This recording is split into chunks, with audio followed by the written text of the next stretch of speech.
So I got a special instruction for you. I want everybody to take your camera out and turn your flashlight on. I never thought I'd ever ask people to do that. In my industry, we didn't like cameras and flashlights, only if they were mine. I'm going to ask my friends to come up, and we're about to sing "O Canada." That's the second thing I never did, was sang in public. But we're going to give it a shot. Are you ready? Everybody stand up. We've never had a better time, folks, to sing this song, our anthem, together. Here we go. You ready? And you obviously are going to sing with us.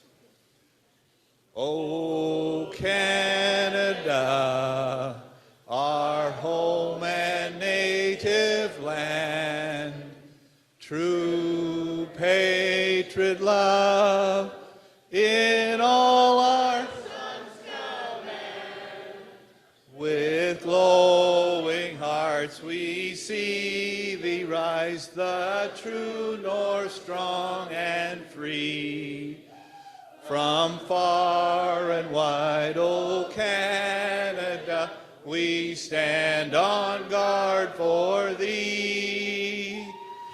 God keep our land glorious and free.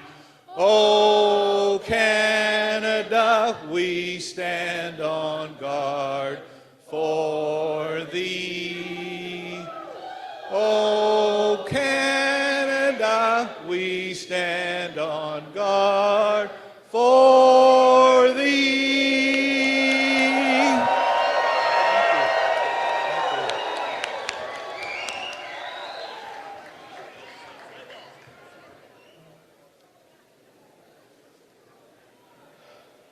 Well, that was super cool on so many levels. Thank you. All right, so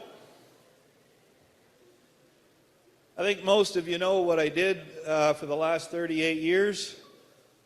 I've been a policeman for more than 38, and I've served as your chief of police for the last 7, and thank you.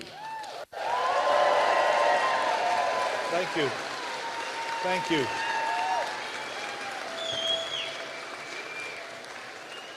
But you know what that experience taught me? I've never seen things so bad in my 7 years as chief.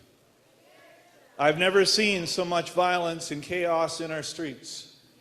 I've never seized so many guns and drugs nightly. And what's sad is I've never seen so many lives lost tragically to overdose. I put the blame squarely at the feet of the Liberal Party.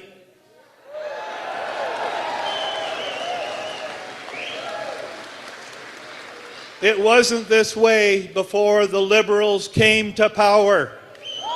It wasn't. Liberals' soft-on-crime policies, and you've heard me, easy bail, have made the job of policing so much worse. They've made the lives of the people of this city so much worse. The police here in the Sault, bless your heart, Josh, Spence,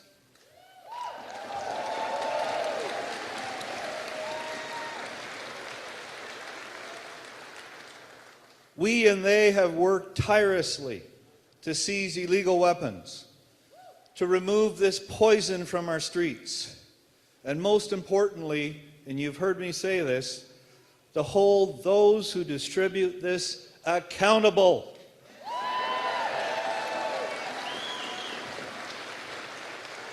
And most importantly, to get justice for our victims, for your brothers and sisters and your kids. What does this all mean? We cannot afford another 4th term of Liberals.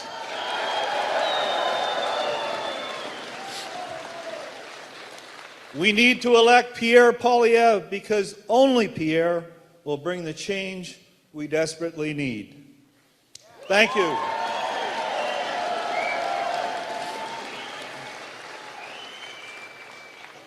So I am running for the Conservative Party because I know that Pierre is going to carry out the biggest crackdown on crime and criminals that Canada has ever seen and needs.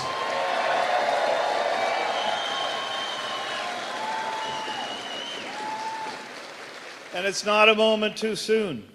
We need to vote the Conservatives to stop the crime and put law-abiding Canadians like you first for a change.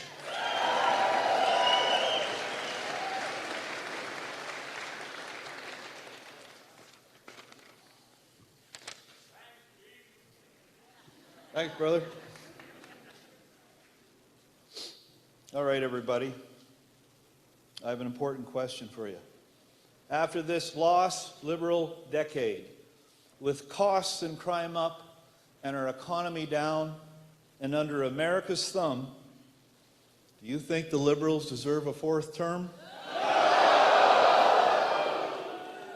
Thought you might say that. Is it time to put Canada first for a change with a new Conservative government? And what will we do? What will we do? We will axe taxes. We will build homes. We'll unleash resources. We'll stop crime and bring home jobs to stand up to Trump with a position of strength. Absolutely. Common sense Canadians like you know, we need change. Can I hear you say that? We need change. Thank you. And the person to deliver that change is Pierre Poilievre. Here to tell you more about that, the only person who can stop Mark Carney, I have the pleasure of introducing Anaida Poilievre. And here's a quick bio. Anaida is an entrepreneur, dedicated advocate against human trafficking, and a staunch supporter of women's empowerment. Born in Venezuela and raised in Montreal, Anaida moved in Ottawa in 2006, where she met her husband, Pierre, in 2012. They married in 2017. An active member of the Conservative movement, she is the driving force behind the Conservative merchandise and Pierre's #1 supporter. In 2024, thank you.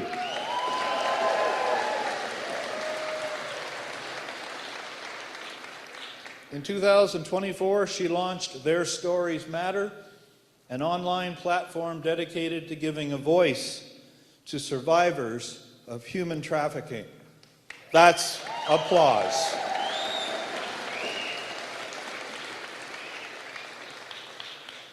Anaida is committed to supporting women and elevating them through her online magazine, Pretty and Smart Co., and her Lead Her Forward initiative, which seeks to pay it forward by inspiring, connecting, and elevating women in our communities. But she will tell you that her greatest accomplishments and most important roles are being a supportive wife and the proud mother of Valentina and Cruz. Big round of applause. You ready?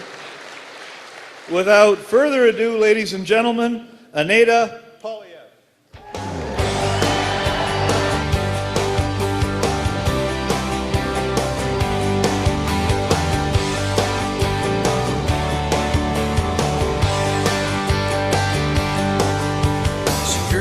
Watching hockey with her daddy on Saturday nights. He taught her how to tire skates. Her brothers taught her how to fight. She can wear high heels or flannel. She can look sexy in a toque. She likes snowstorms and Gordon Lightfoot. And if you're lucky, she'll love you. Canadian girls,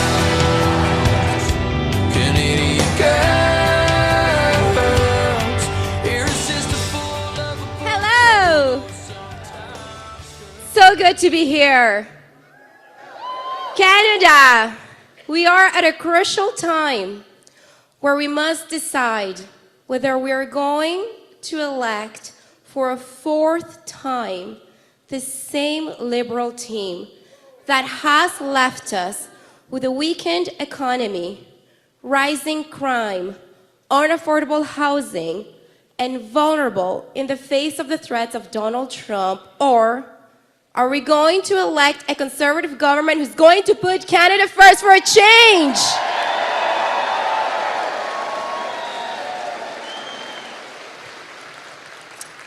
This journey began for my husband and my family about 3 years ago when Pierre decided to run for the leader of the Conservative Party of Canada. Ever since, he has been traveling from coast to coast to coast so that he can step away from the Ottawa bubble and to hear Canadians directly. Because what we need is a leader and a government for the people and by the people.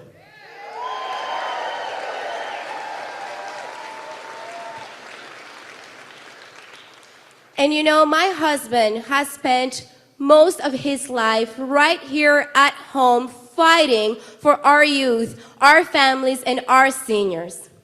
Mr. Carney, he is on one hand seeking public office, and on the other hand looking down on those who have been right here at home fighting for us. Well, I am proud of my husband, and it is an honorable thing to do to be right here at home fighting for our people.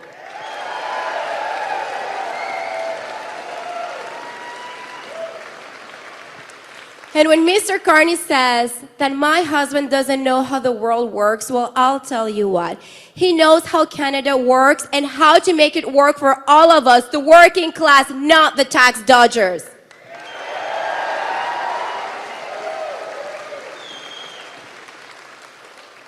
Now, I, of course, love of my husband's policies. I truly, really feel they will help all of us. But to understand why we're doing this, you need to know the man and the family behind all of those policies. My husband was born from a teenage mother who gave him out for adoption to 2 school teachers from Saskatchewan. He grew up in Calgary in a very humble house where his family was working really hard and living paycheck to paycheck. Pierre has worked for everything in this life and nothing was handed to him. Yes. I was born in Caracas, Venezuela, and my family migrated here in Canada in 1995 when I was 8 years old. We lived in a working class neighborhood in the east end of Montreal. There were 6 of us in a very small basement apartment. My father's first job was to pick up fruit and vegetables because that's all he could do. Later on, he had 3 minimum wage jobs all at once so that he could feed our family. By the time that I was 17, I had left home and become 100% financially independent. When I turned 19, I left Montreal and moved to Ottawa. I took a student loan so I can put myself through university, and I worked full-time at the same time so that I can pay rent and food. And by the time that I was 25 years old, a few months before I met Pierre, still a single woman, I had saved enough money, $25,000, to put a down payment on a little 2-bedroom townhouse in the east end of Ottawa. It cost me $230,000, that little townhouse. That was in 2012, 3 years before the Liberal government took office. That is what we're fighting for the Canadian promise that if you work hard, you get ahead and you can make it in this country.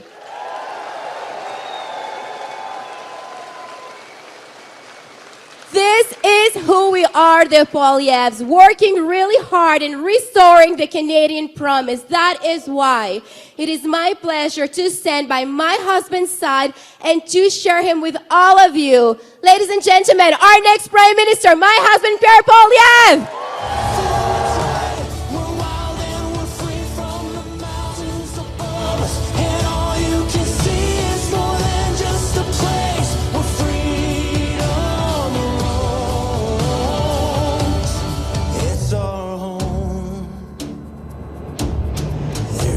something tender about it. There's something hidden about it. There's something all generations can have and can hold. We break down the walls and break out of the mold. Yeah, we fight for what's right. We're wild and we're free from the mountains above us. And all you can see is more than just a place where freedom rolls. It's our home.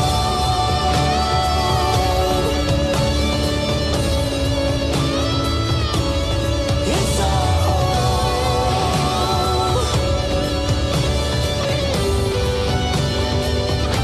There's something nostalgic about it. There's something brand new about it. Yeah, you'll leave and you'll miss it, then come back and kiss it. You'll travel the distance, we're so proud of it. We fight for what's right, we're wild and we're free from the mountains above us. And all you can see is more than just a place where freedom rolls. It's all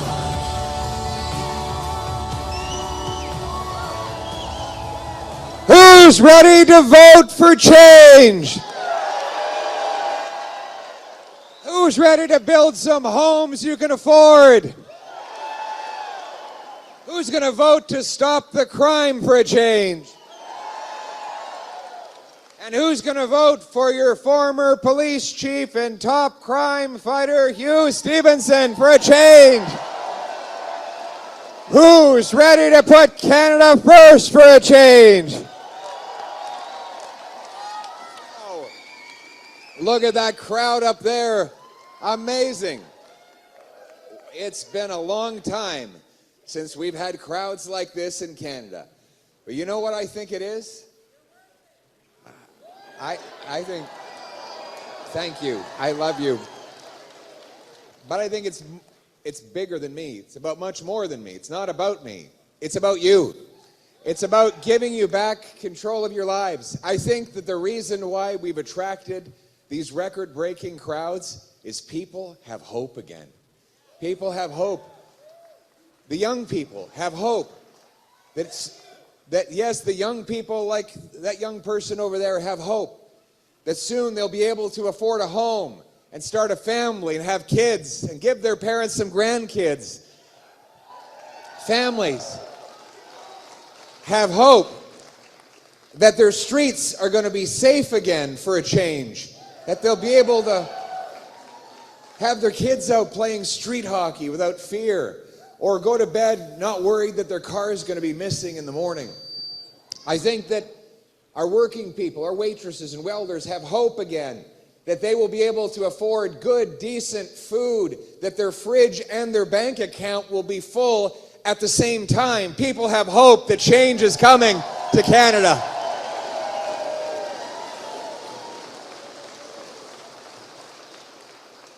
And one of the things that's giving them all that hope is the amazing team of Canada First candidates that we are putting together to bring change to Canada, starting with your former police chief and future member of Parliament, Hugh Stevenson. Where's Hugh? Where is he? There he is. Good to see you, my friend. Thank you so much for serving our country and this community for 3 decades.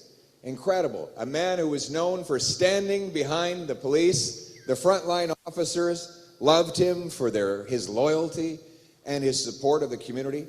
Someone who always reached out to the less advantaged and always fought hard for the law-abiding people of this country. And he's stepping up because he believes we need a change in this country.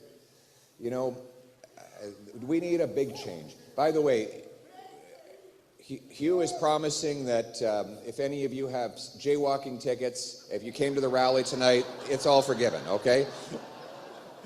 That's a joke, and now I've got myself in trouble with the media. But, you know, I was in the Sioux about... microphone again. All right. It's a liberal microphone. It doesn't always work.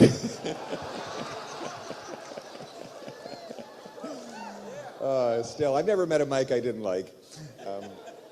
Anyway, so we went to this diner. We had a lunch, and it was a really nice place. And after we left, we jumped in the minivan, and we were driving off to our next engagement. And the back door of the restaurant swung open, and out came a waitress. She ran right into the street where we just turned onto the street to leave, and she was jumping up and down and waving. Apparently, she had missed us when we were there, but then heard in the back of the kitchen that I had been there. And she ran out, and I thought, oh, did we forget to pay the bill or something? Are we in trouble? So we pulled the minivan over the side of the road. I jumped out, and I said, how can I help you? And she walked up, and she said, fix it. That's it. Just fix it. And she didn't even need to tell me what it was, because everybody knows what it is, right? It's all of it. It's all of it. It's the whole mess.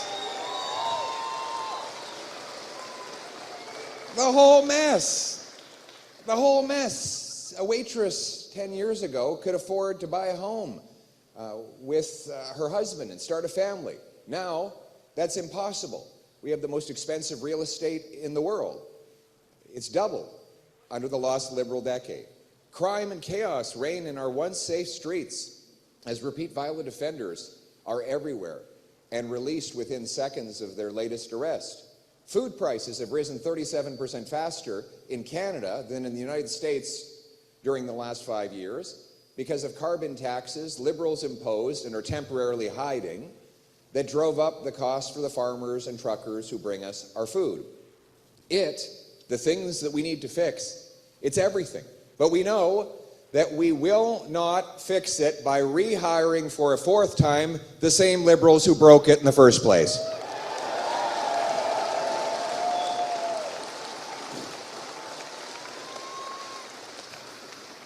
And we sure won't fix it with someone who won't pay his taxes. Yep.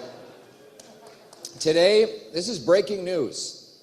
Mark Carney was asked point blank if, as Prime Minister of Canada, he would condemn tax havens, international tax havens in the Caribbean, where multinational corporations stash their cash to avoid paying what they owe. Now, for the first time in the history of Canada, a Prime Minister was unwilling to condemn these international tax havens for multinationals and billionaires. Just today, he dodged the question just like he dodged his taxes. And you know why? Because he's in a conflict of interest. He has billions of dollars of his company assets stashed away in Bermuda in a post office box above a bicycle shop. You know, he didn't put the money there because it's nice weather in Bermuda. He put it there because Bermuda is known as the most flagrant tax haven anywhere on earth. And his company has been called Canada's biggest tax dodger. Now, that would be a terrible thing for him to have in his past, but it's not the past. It's the present. He continues to have millions of dollars invested in this company, which is hiding its money away from paying taxes. So let's get this straight. While the police officers here in the Soo, or that waitress who's struggling to feed her kids, or the small businesses that are hanging on by a thread, are forced to pay high Liberal taxes, Mark Carney, our Prime Minister, is still invested in tax havens that dodge his bill. My friends, that is not putting Canada first. That is not the change we need. We need a new Conservative government that will put our taxpayers first for a change.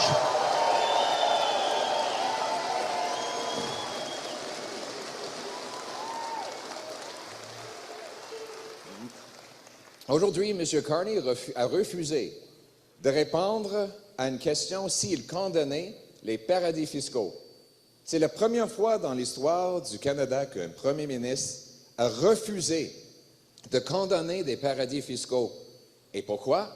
Parce qu'il a des millions de dollars de conflits d'intérêts dans une entreprise qui cache ses ses actifs aux Bermudes, dans une boîte postale sur un magasin de vélos. Donc, lorsque la serveuse ou le policier, le barbier, le plombier doivent payer leurs taxes et les impôts libéraux aujourd'hui, M. Carney, notre Premier ministre, ne paie pas son juste part. Ce n'est pas ça, mettre le Canada d'abord. Nous avons besoin d'un Premier ministre qui va défendre nos contribuables, notre monde et notre pays.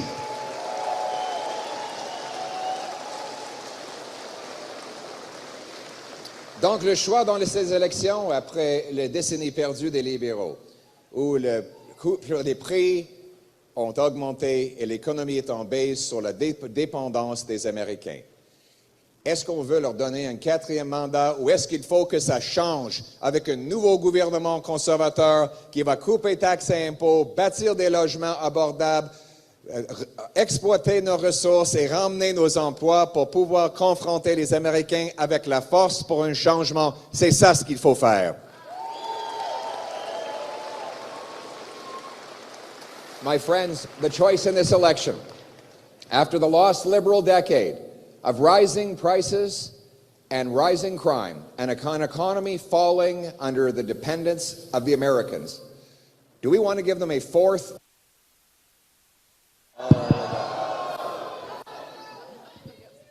After a decade of rising costs and crime and a falling economy under America's thumb, do we want to give the Liberals a 4th term? Is it time for a new Conservative government that will put Canada first for a change?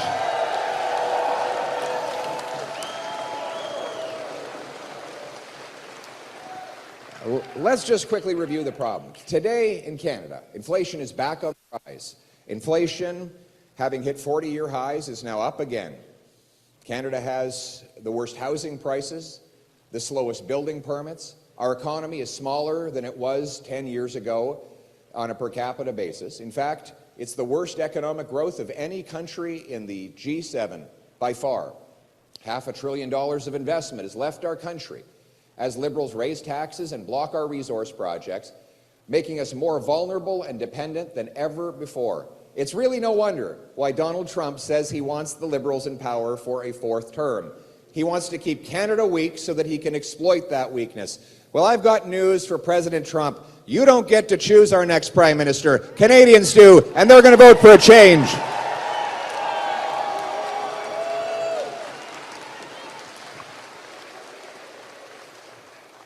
And it's not going to solve the problem to elect the same Liberal MPs, Liberal ministers, the same Liberal strategists with the same Liberal policies to get the same Liberal results. What we need is to bring a real change to this country, and that is what we are going to do. We need strong leadership from people who have put our country first and who have a real economic plan to do it. And so tonight I'm going to tell you about that plan. It's a plan to bring home our economic strength for a change. It starts with you bringing home more of your paycheck. You agree with that? For a change. Anybody here paying too little income tax right now? None of you guys have your money. Yeah, that's right. Mr. Carney is. That's true. Any of you got a post office box with your money saved up in a Bermuda post office somewhere? No, no one here like that. No, here in this room, I see hardworking people. Do we have any waitresses? Any welders? Any tradespeople? Yeah. Small business owners? Soldiers? Sailors? Air Force members? You're a soldier? But we got a veteran over here. All these hardworking people, thank you very much for your service. Give them a big round of applause.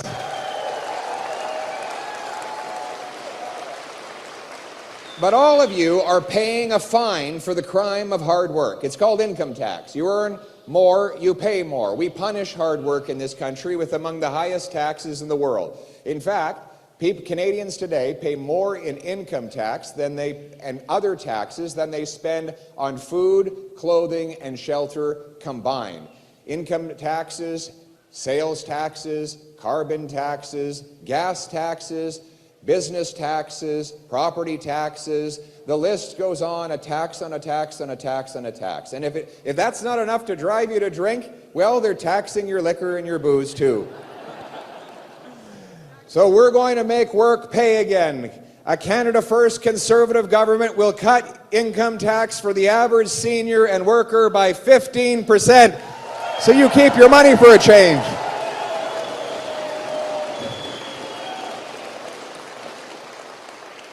And we're going to reward those who create jobs and save jobs for our Canadian auto workers. We will axe the sales tax on Canadian-made automobiles.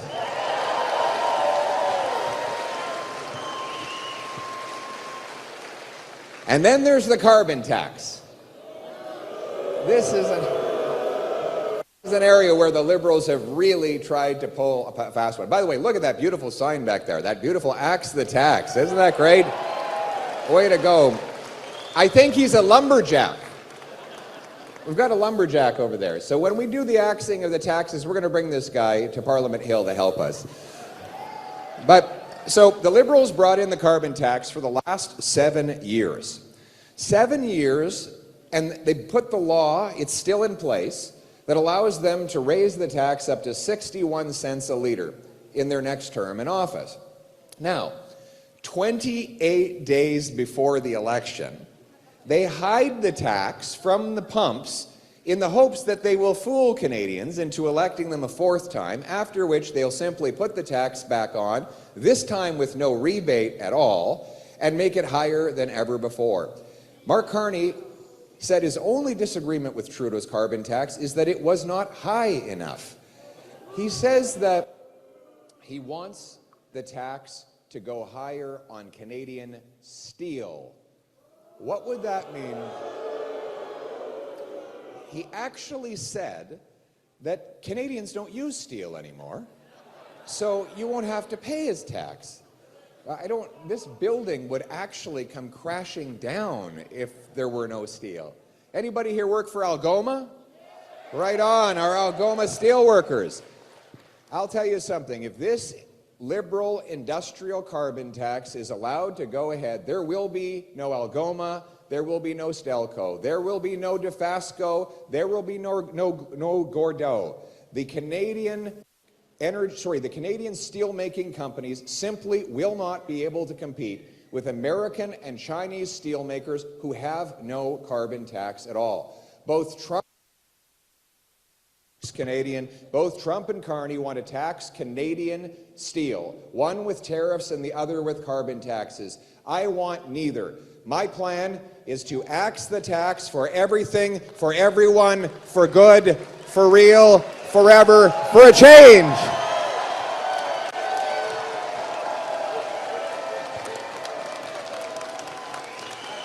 Axe the tax.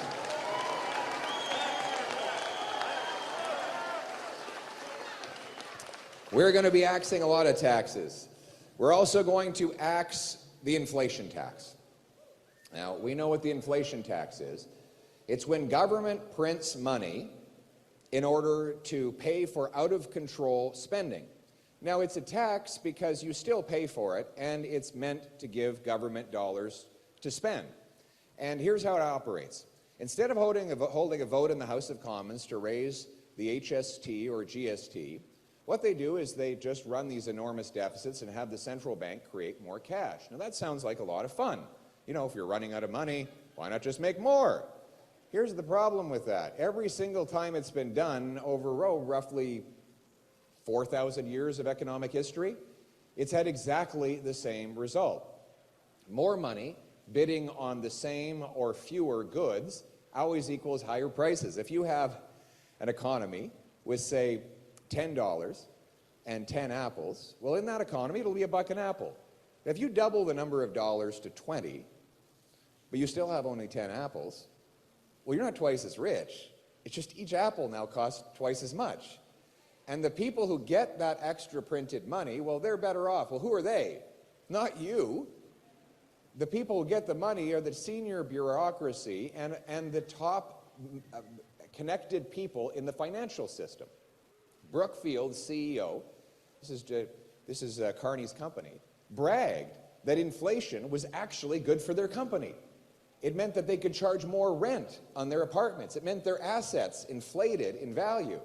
At the same time, as all of you see the purchasing power of your paycheck and pension evaporate. That is the inflation tax. It is only the symptom. The disease is over government spending. Government spending has almost doubled in the last 10 years of the Liberal government. They have doubled the national debt, adding more debt than all prior governments combined. And most of this debt was added while Mark Carney was acting as Justin Trudeau's economic advisor, since which time Carney has made literally billions of dollars of additional spending promises that he intends to stack on top of what Trudeau already did. I will do the opposite. We will cut back on bureaucracy, consultants, handouts to corporate insiders, and foreign aid to dictators, terrorists, and global bureaucracies to bring down the cost of government and axe the inflation tax for real, for a change.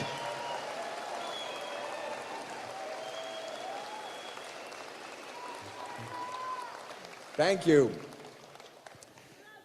I love you too. Thank you very much. Who's this young lady over here? Georgia. Excellent. Are you old enough to vote? Oh, that's too bad. You can't. Well, it's too. You can't get her an ID or anything, eh, Chief? No, I guess. Sorry. Again, I'm going to get more trouble with the media for suggesting these things. But you know what? We're all voting for your future, Georgia. Thank you. God love you. We're proud of you.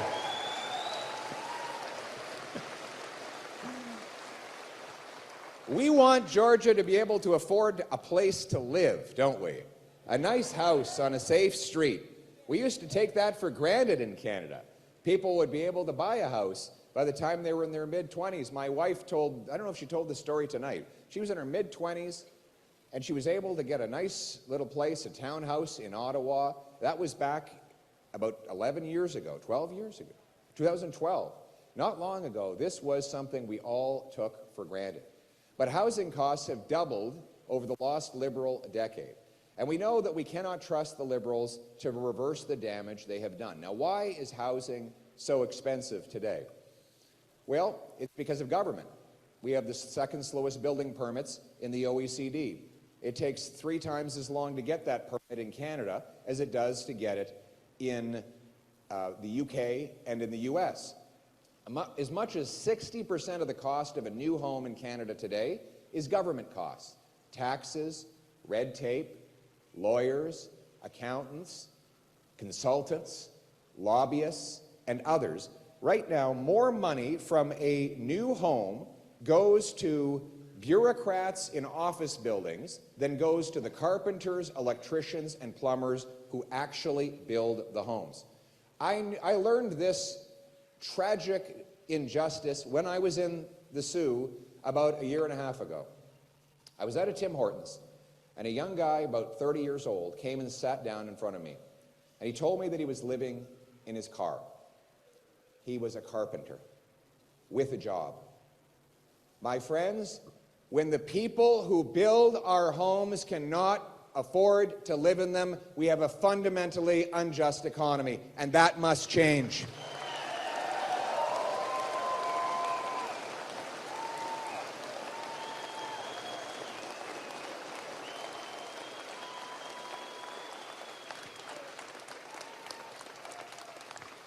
And it will change, because we have a common sense plan to bring that change, starting with axing the federal sales tax on new homes to save you up to $65,000. We will incentivize municipalities to speed up permits, free up land, and cut development taxes to build 15% more homes per year.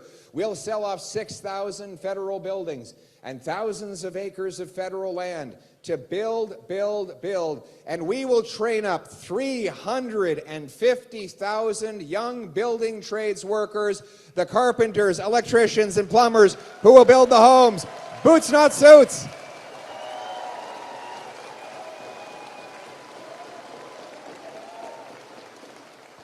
We're going to give back the $4,000 apprenticeship grant to help our young people with the cost of getting started on an apprenticeship. Is that a proud mother over there? I saw you give a fist bump. Are you a small business owner? What do you do? Decks. Anybody need a deck? Your husband does. He builds decks. All right, there he is. Give him a round of applause.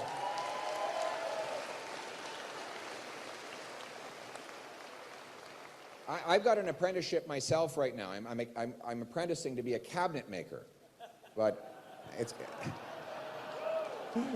okay. It was a dad joke.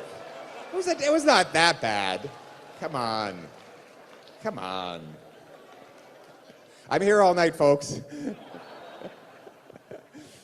But you're right. You need more apprentices. You need more skilled trades, right? So I'll tell you what else we're going to do. We're going to bring tax fairness. Because right now a CEO can write off the full cost of his private jet, but a tradesman can only write off $4,000 for the whole year. Some of these guys do 20 trips a year to go from the Sault to Timmins to a gold mine. They might then go off to Fort Mac or out east to the offshore. That costs tens of thousands of dollars. We're going to pass the Tax Fairness for Traveling Trades Workers Act so that you can write off the full cost of food, transportation, and accommodation. And bring home a paycheck. And I'm going to be giving a big, beautiful present to every high school principal. It's going to be a box about the size of this stage. And in it is going to be a module for every licensed trade on how they can start our 14 and 15-year-olds off doing pre-apprenticeships and even getting some of their Red Seal apprenticeship hours before they graduate from school.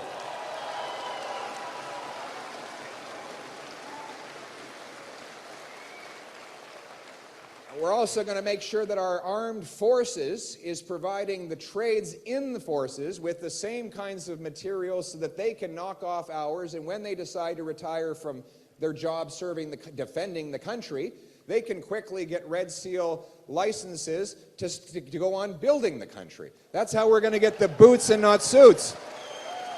And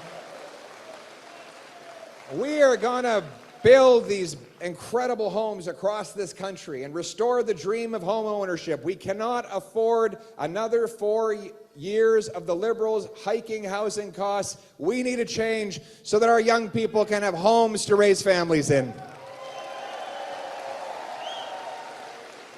And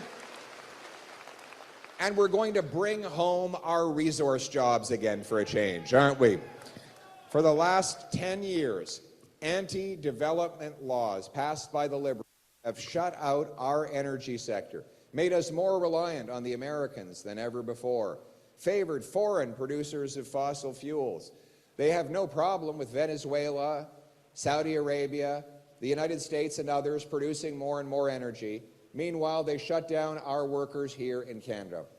When I'm Prime Minister, that will end. We will repeal the Liberal No Development Law C-69.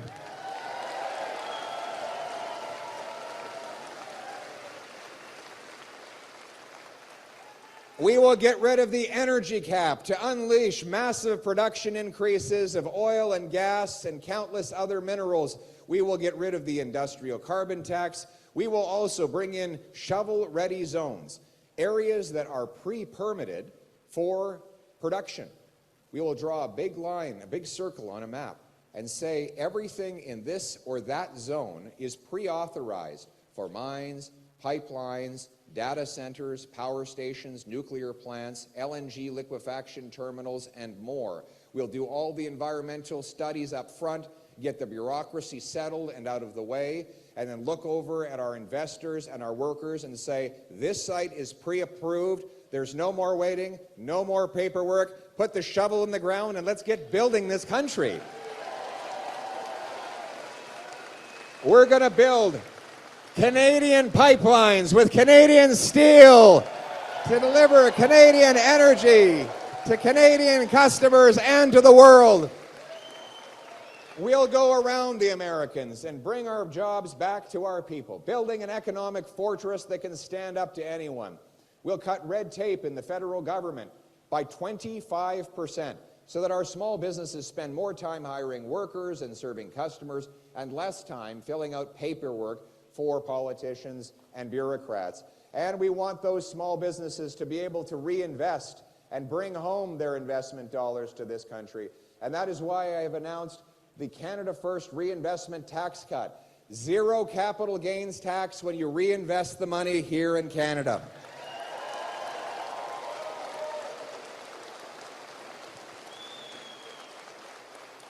Thank you. Well, we have a very energetic young man over there jumping up and down. Who's this guy over here? What's your name? Emerson. How old is Emerson? 9 years old. He's already active in politics. And why did you decide to come out today, Emerson? What's that? Oh, that's very nice. I'm here for you, Emerson, so I guess we came for the same reason. Look at these incredible kids, eh? Isn't it amazing to see our young people out at these events? Thank you, Emerson. Give it up for Emerson, a great Canadian patriot. Emerson deserves to live in a safe neighborhood. He deserves to be able to go out and play street hockey with his friends without the risk that he will be harmed by the growing crime wave that Liberals have unleashed over the last decade. Liberal law C-75 requires judges release even the most violent repeat offenders, and I'm quoting from the law, at the earliest possible time, under the least stringent conditions. And so the same offenders are often released hundreds of times. I'll give you an example. In Vancouver, they had to arrest the same 40 offenders 6,000 times. That means each one of them was arrested 150 times in a year. That's once every 2 days, all year long. There's one criminal in Penticton, BC. His name is Levi. The police tell me, you'll get a kick out of this, Hugh, when Levi is out of prison, the crime rate for the entire town of Penticton goes up. Because this one guy does that much.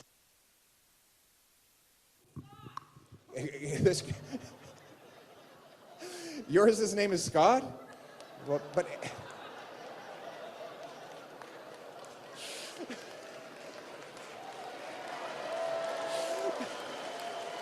You know Scott?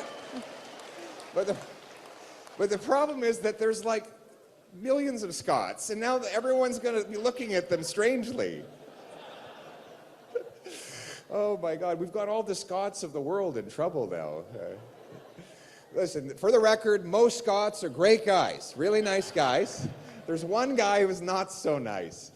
Who thinks that it's time that we put the bad Scott and the bad Levi behind bars and leave them there?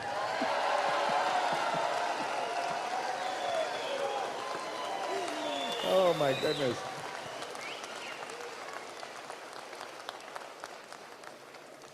So then there's C5. There's C5. You're a nice Scot. We've got a nice Scot over there. It's not him. It's not him, right? It's not him. Okay, it's a different Scot. So then there's C5. This is the house arrest law. Very simple law. You get to do your sentence at home, in your living room. So you're a career car thief, and you sit in your living room and you're watching Netflix or playing Grand Theft Auto while you serve your sentence. So you walk out the front door and reoffend all over again. And then there's the most outrageous law, liberal law of all, C-83, which allows Paul Bernardo out of a maximum penitentiary into a medium security penitentiary. My friends, as Prime Minister, and with the help of your great future Member of Parliament and former police chief, we will stop the crime for a change, because we cannot afford the risk of a fourth Liberal term. I will repeal the catch and release C-75.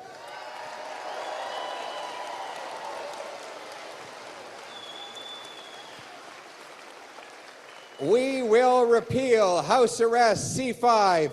We will repeal the Paul Bernardo get out of jail free card C-83, and we will pass a new law that says that any repeat offender will be ineligible for bail, probation, parole, or house arrest. It will be jail, not bail. Jail, not bail.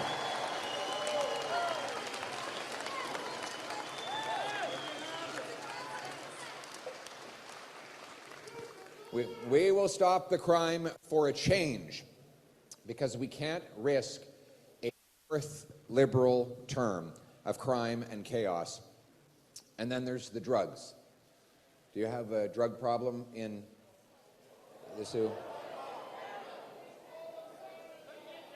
Everybody knows somebody. Everybody knows someone. Everybody knows somebody. It is a tragic story. I hear it everywhere I go. The other day I got a letter from a man who said that he told me the touching story of how he held his wife's hand when she gave birth to their baby boy. And then 25 years later, he held her hand again as she collapsed on the ground next to their doorway after a visit from a police officer reporting the news that their son had died of an overdose on the street. 50,000 Canadians have died of drug overdoses in the last decade, more than died fighting for Canada in World War II. We know that this is the result of a radical liberalization of drugs. The government has effectively stopped enforcing drug offenses. They got rid of mandatory jail time for the traffickers. Crack, heroin, cocaine, fentanyl possession are basically not even prosecuted anymore. Worse, the government has been giving out opioids, taxpayer-funded opioids. They call it harm reduction. In reality, it's harm production. Those hydromorphone pills get resold to children who then climb up the addiction ladder to fentanyl. And the profits of all this tax-funded drug use end up paying for the most poisonous drugs of all. Finally, there's no treatment available. Those people desperate to get away from a life of drugs have nowhere to turn, and so they often give up hope altogether. My friends, it doesn't have to be this way. We have a hopeful plan for change. We're going to stop the murderers who are spreading the fentanyl on our streets. Anybody who's caught trafficking 40 milligrams or more will have a life sentence under a Conservative government.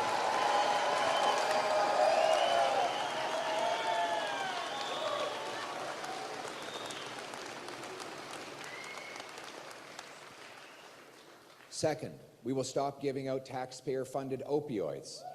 And we will end the madness. And instead, we will sue the pharmaceutical companies that caused the drug overdose crisis in the first place.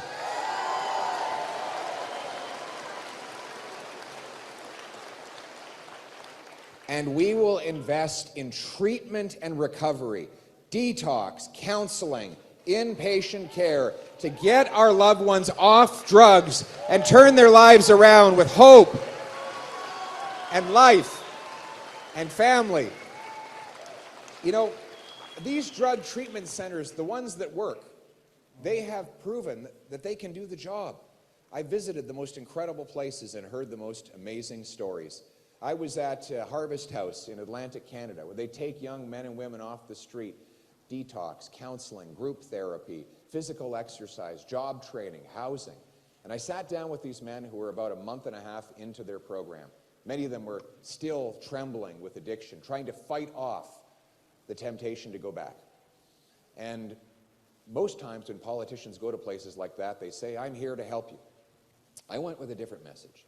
I said to all these young men, "I'm asking for your help. I need you. You're still alive for a reason. There is a reason that you are still here, and it is this.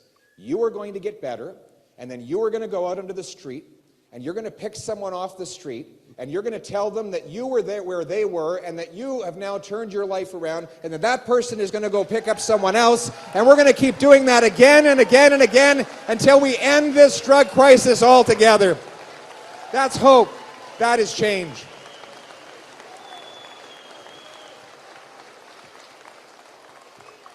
We're going to fund 50,000 drug treatment placements for our young people right across this country, and we're only going to give the money to those organizations that have a track record of success. We will pay those organizations for keeping people off drugs, pay for results, not for bureaucracy.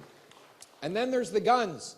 We know that the guns that are overtaking our streets are not Canadian guns by lawful licensed hunters and sport shooters. It's the smugglers. We're going to invest in 2,000 more CBSA officers.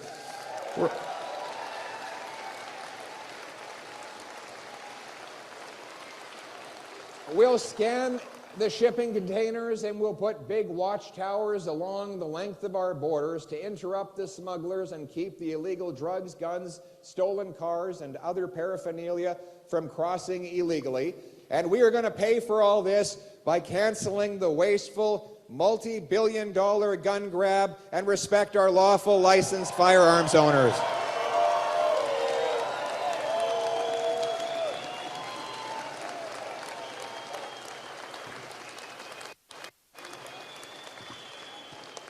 Hugh, I have a question for you.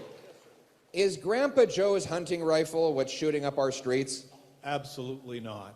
Do you think that it's a waste of money to go after people who've gone out and got a possession and acquisition license? Illegal guns are not the issue, right? We are, and I was talking to right there, that young lady right there. She talked about we need to protect hunters' rights. It's not illegal guns. Agreed. The police know it. Just today, the Toronto police were saying the phony liberal gun bans are not a solution. In fact, it's just Hollywood-style performative politics. Going after the lawful people who get licenses is actually not only not helping, it's wasting police resources because it misses the target. And so, be very clear, let me be very clear with you. If the Liberals get elected, they will ban your hunting rifle. There will be no more hunting rifles allowed in this country if the Liberals are back in. But we won't let them do that. We want to protect Canadians from criminals, not turkeys from hunters.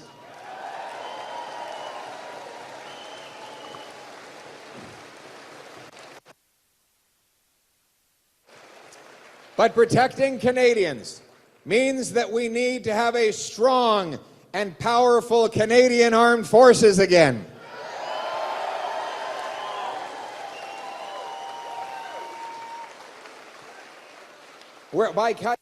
By cutting back office bureaucracy, wasteful back office procurement boondoggles, and reducing overseas wasteful foreign aid to dictators and terrorists, we will put the money back in Canada's military. We will buy 4 new massive Arctic icebreakers to take back our northern seas.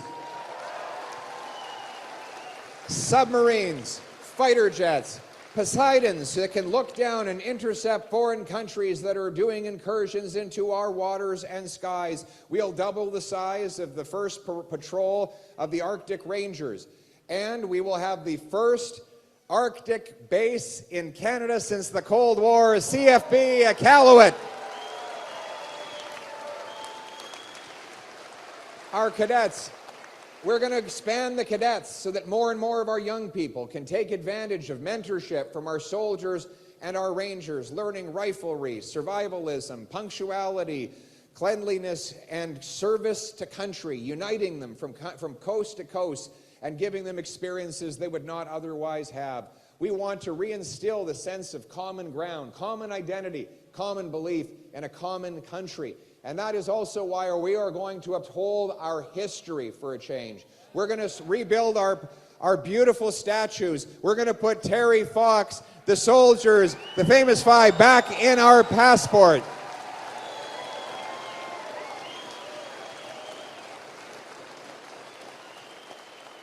We will repair the damage the Liberals have done to our immigration system by ending the fraud in the international student, the temporary foreign worker, and in the refugee system. We will get our population under control. I will ensure by capping immigration that never again do we allow our population to outgrow the number of homes, jobs, and health care supports that are available.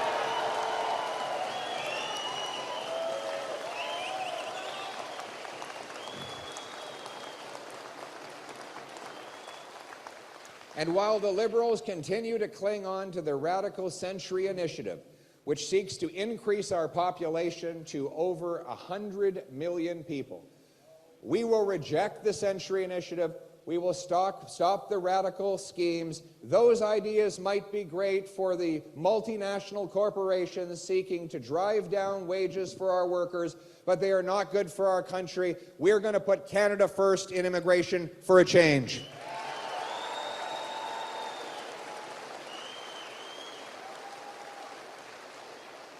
And that includes giving our brilliant immigrants who are already here the chance to make maximum contribution. The 20,000 immigrant doctors, 32,000 immigrant nurses should be allowed to take a test, prove they are qualified, get working, reducing wait times in our hospital system with a blue seal for a change.